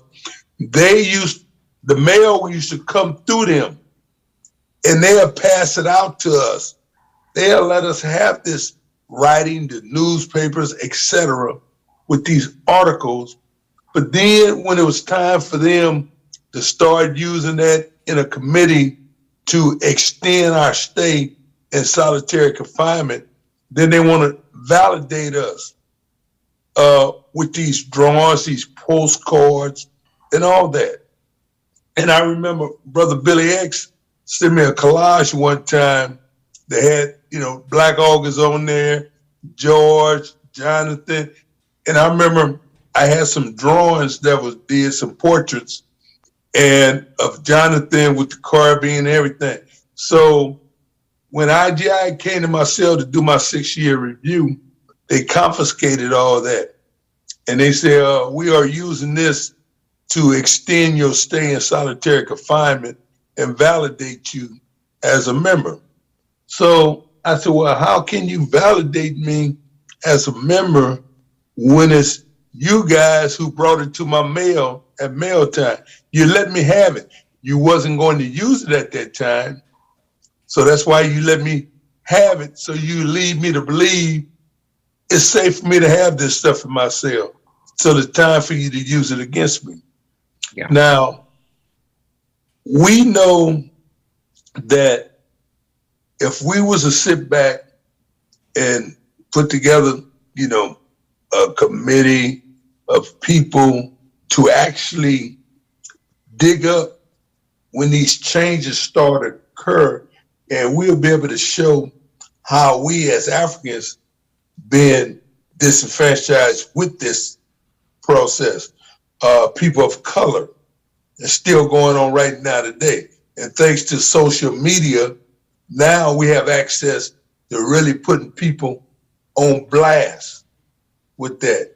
And I think it's time for us to come up with that formula to put all these documents back out there and show how the system used that racism to lock us for decades in these holes, to deny our parole. So the people in the real world, the people of public opinion, can really see how diabolical these beasts are.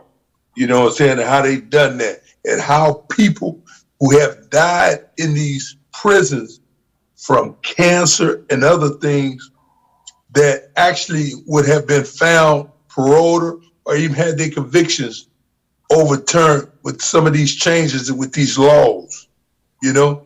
And if we start filing those type of massive lawsuits against the prison administration about that, we can get changes going, you know? And I think that's what really need to be done.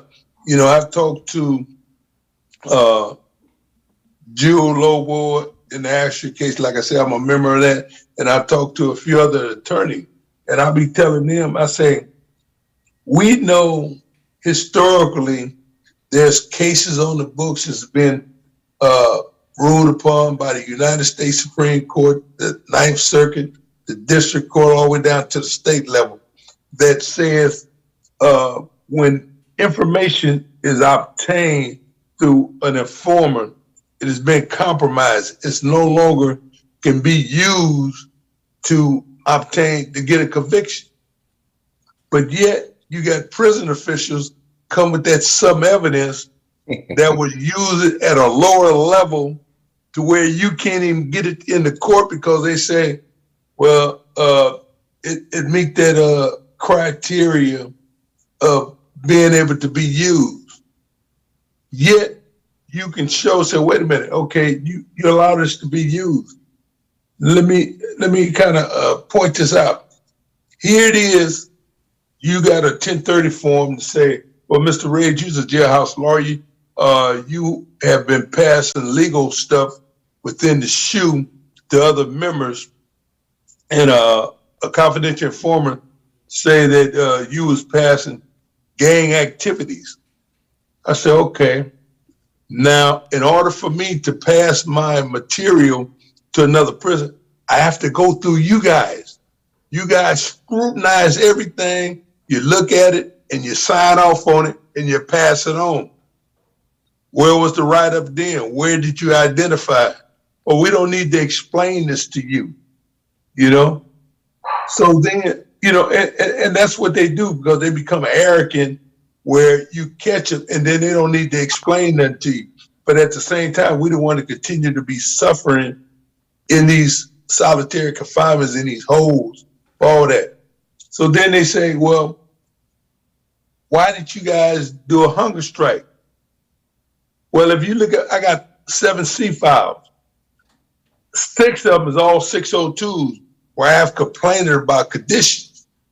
You either threw them in the trash can in my face, threw them in the trash can behind my back, and you just disregarded it, or you rubber stamped them. So you left people no choice but to come up with a remedy that can get some changes. You sit up here, these books, George Jackson, and all these books is taught in universities. Yet, when we possess the books, it's gang activities. You know, I remember one time I received a Black Panther paper. IGI in Pelican Bay seized it. Said, Mr. Riggs, you're not allowed to have this because the Black Panther was a street gang. I say, are you serious? Say, yeah. Then they went to the next thing. Well, Hugo Purnell wrote an article in this paper, so you can't have this paper because he got an article in there and he's a validated member. I say, okay. I say, I done got the San Francisco Chronicle, I done got the Oakland Tribune, I got all the, and they got articles in by a lot of people. You never seized them. You know? So again, we have all the documentation that we can show that the system is corrupt, it's racist, and it's been abused. And that's what we need to do, is put them on court by the people on the outside, not the politicians, but by the people, and put them on trial. Let the people decide whether or not they have abused their whole little system. How are you going to sit up and have board members to judge your fate who are former wardens, who are ex-police, district attorneys, all these same people to determine whether or not you should be found suitable for parole? And then they got a regulation in the Title 15 that say you entitled to a fair and impartial panel. So the question is, what constitutes a fair and impartial panel? They tell you, we don't need to answer that. Why you don't? You have a board member right here who, a commissioner, when Pete Wilson was running for governor, this father, who was a San Diego police, son was killed by a guy that was a San Quentin death row. So he helped campaign law enforcement to support Pete Wilson. In exchange for his services, Pete Wilson made him a board commissioner. Now he's sitting on my board, and they say, is there any reason anybody on this panel should be? I said, yeah, well, Mr. Baker right there should be on my panel.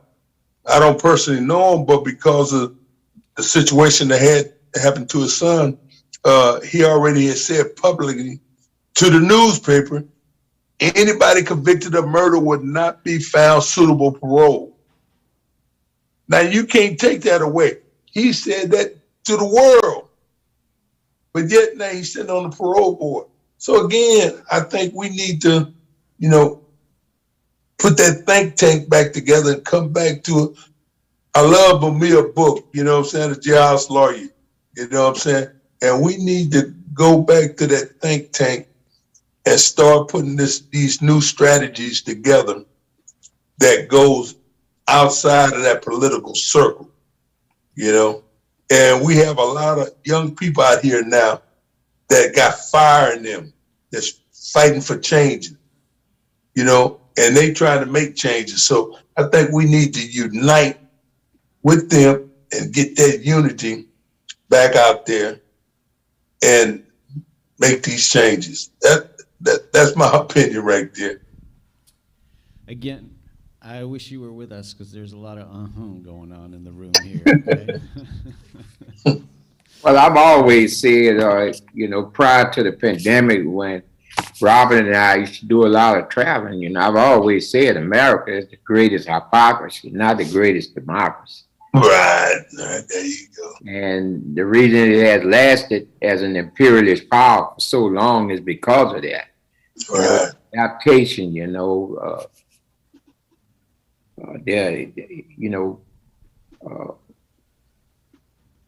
it is just, like you said, just, we both, particularly me, did a lot of time in prison. So we know from experience the hypocrisy of prison administration and security and stuff. Like you say, they allow you to have something. And most of the court has said, you got to let them have it as a First Amendment, and then they turn around. I mean, I had that same problem you saying with COINTELPRO, Right. Somebody sent me COINTELPRO and they wouldn't let me have it. So I was starting a legal process to challenge it in court. It's called an ARP, Administrative Remedy Procedure. The legislature passed that to slow down the process because so many people were filing 1983 civil rights action against conditions and violation of the constitutional rights and stuff. And the guy right now who's in charge of, who founded one of the best prison run rehabilitation for Norris Henderson, he was also a clerk in the library, and he came to me and said, look, the grapevine said you're getting ready to drag these people in court for COINTELPRO. And I said, yeah, you know, I'm in Chantala. That book according to many Supreme Court rulings, you know. Uh, Well, look, I got the book in the library. They don't even know. We got so much stuff because the prison library is being stocked by universities and high schools and all that there. So they wasn't aware. He said, you know, if you go through this, they're gonna come in the library and do an inventory, you know, and they're gonna discover all this black literature and historical literature that's in the library, you know. He said, now I know how you are, you know, everybody knows you drag these people in the court and, you know, you put up a good fight. He said, but if you will agree to you know, draft this issue, I will personally give you COINTELPRO, and I will also give you a list of all the black literature we have that these people have no knowledge whatsoever, you know. And so that's what eventually happened, you know. He brought me a copy of COINTELPRO and a list, and I was astounded by the black literature that was in the prison library. And I knew, yeah, if they knew about this, it was gone, you know. And so it, you know, it was a balance between my desire for human rights against the harm that it could have done to the entire prison system. Yeah. So I know what you mean, you know, like I said, America is the greatest. I mean, you can see what's going on right now. Exactly. Back with January 6th insurrection, you know, these people are actually passing laws and whatever to say, well, that wasn't an insurrection, you know, that was, you know, if various organizations, particularly Black Lives Matter or Antifa or somebody would have went there, they'd still be carrying dead bodies. Exactly. Yeah, out of D.C., you know, but because these were right-wing extremists, you know, well, it wasn't a riot. It was people exercising their constitutional rights. So, I mean, this country, like I said, is the greatest hypocrisy, not the great, but they have developed a format in which allows them to stay in power. I mean, and there's insult to injury because you still have certain politicians who's passing legislation for reparation for different races. But when it comes to the Africans, it's a problem. Exactly. It's a problem and there's no reparation. And if it is, then it's only on paper and nothing substantial that actually a reality, you know? Yeah. So again, I mean, it's time for us to, like I say, Oklahoma is a biggest one that we should use that Biden them signed where they started giving people in Oklahoma the reparation. Yeah. It took that long. You know what I'm saying? Yeah. So, you know, there's problems and we need to expose, we need to use that social media. We need to exercise and educate these students in these schools, these colleges, and man, let's do this. Got to raise that level of consciousness, you know. Exactly. Yeah, I like that. And they smart. Them youngsters are smart now. Turning everything around, actually, right? I mean, what you're proposing is to kind of actually the whole way we approached it about, you know, what's the role for the academy or something. It's actually the other way around, which is what you're showing us.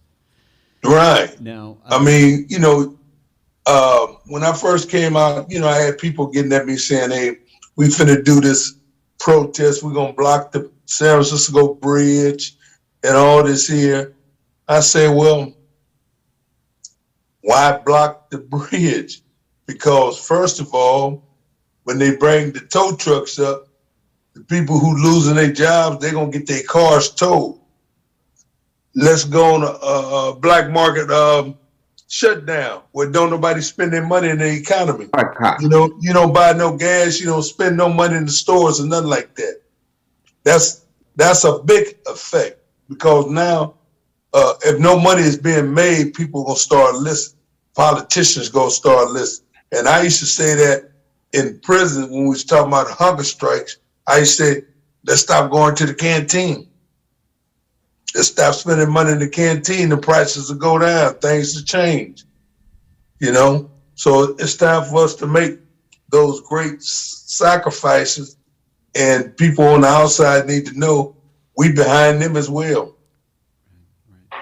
Thank you. All right, so we started a little bit late because we were having some technical issues, so I hope you'll bear with us just for a few more minutes. I think what we should try and do is have Darryl and then Joy James give us some kind of closing remarks. Maybe, Darryl, you could address some of these issues about the Academy, since you've been, in part, you were a fellow at the Columbia at the Justice and Education program, so you're really close to that. And then maybe, Joy James, you could give us some final concluding thoughts about how we can do this properly, which is something that we all look to you for guidance.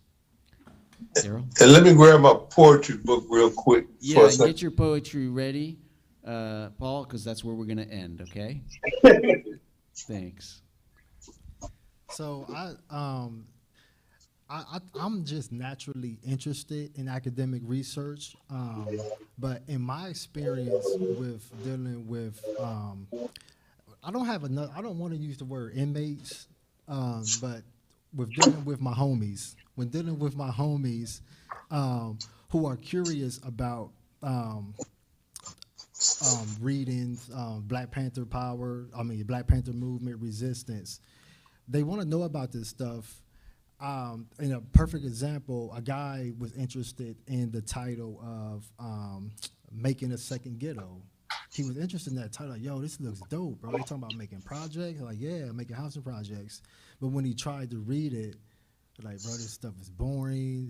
It's too much. So I think in that aspect, like, there's a disconnect between the Academy and my homies.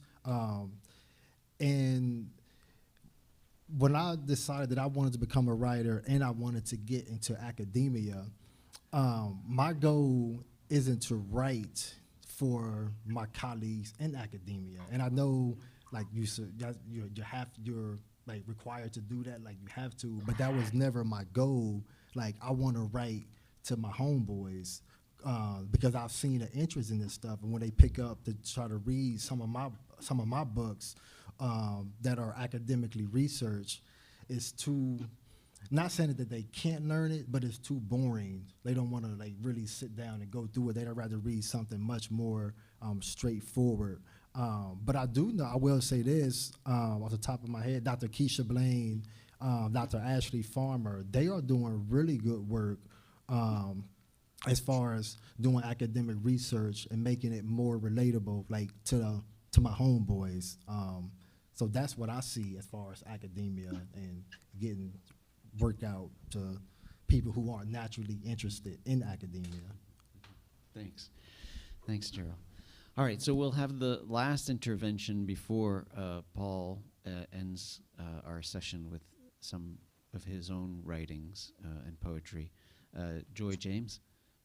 Yeah, it's great to close with art. So thanks, Paul. I noticed in the chat that there's a debate, which obviously we can't settle here, if all the incarcerated are political prisoners. I would just ask us to think about political agency, right? That suffering itself is not the equivalent of leadership. And Dharuba bin Wahad have said this before, that victimization does not automatically lead to leadership. But we know from this panel over the last 2 hours that people who've been held captive, who've been tortured, exerted political theory, imagination, and agency. And that's, as we look at everything, right? Climate devastation, the well-being of children, taking care of elders, medical care. I mean, there's a lot to look, it's a 360 spin. It's the agency that's risk-taking, and I'm going to go back to agape, and that's shaped by political will that allows you to love people you don't even like, because the concept of freedom has to emerge out of a democracy built on genocide, enslavement, and rape. And so with that kind of love and with a specific kind of leadership, which is always mutating, I do think that we can forge strategies, but it's not going to look like the mundane or the everyday or even the most privileged, who's always, I appreciate the dialectic coming in here. If there's a dialectical vanguard, then we have to create it. And there's going to be some degree of humility that will have to come from those of us who, like myself, who are more structured to be authoritative without having the experiential knowledge, right? That I wouldn't even want to have, right? Coming from terror zone. But I so appreciate people who have survived. And George had 99 books in his cell when he was assassinated. And Freedom Archives has this whole platform of the 99 books. So we're all intellectuals, but how we share that collective power to move on an imperial racist democracy that's moving on us, I think that's going to be the critical issue. Thank you for that powerful guidance for all of us to keep our eyes on that and stay focused on that. So, Paul, we're going to close with a reading from you. Before we do, because I know that I think it's actually going to be, I think it's going to be our last word. I want it to be the closing, and I don't want to then thank everyone. So first, I want to thank you all for being on this panel. Albert Woodfox, Paul Redd, Joy James, and of course, Darryl Robertson for being here live too. And to all of you for being here and joining us. I also want to invite you to our next panel, which is going to be called Becoming Numerous, Legacies of Queer and Trans Rebellion.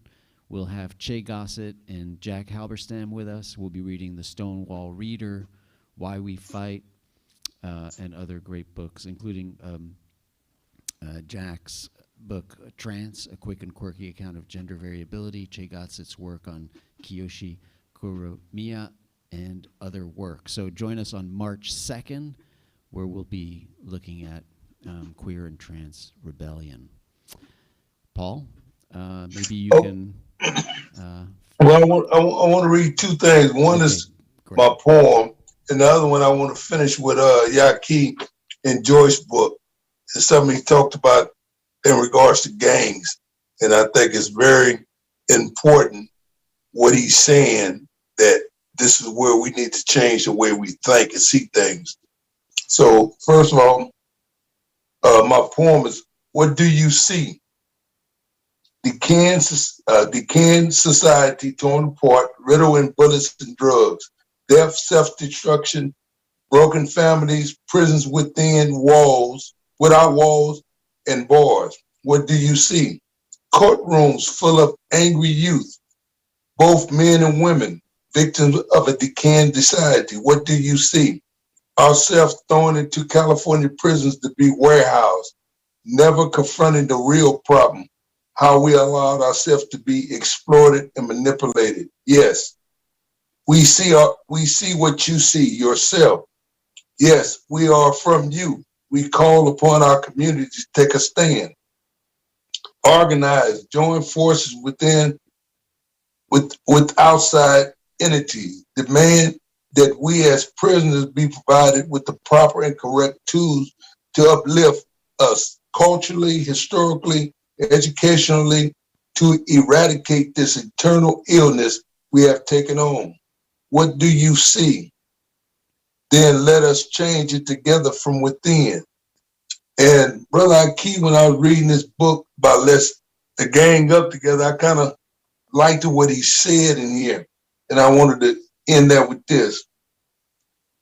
We need to do one of two things with regards to the word gang. One, abandon the word to those who have defined it. So now that it is now has a pretty negative connotation. Two, redefine the word. Create a new word or phrase to describe organized youth and groups in oppressed communities. However, new concepts must be developed to accomplish whichever choice we make. New forms of activity should begin to appear on the basis of a new concept. The people in the community must begin to work collectively to transform gangs into progressive organizations of African people which struggle for freedom and development.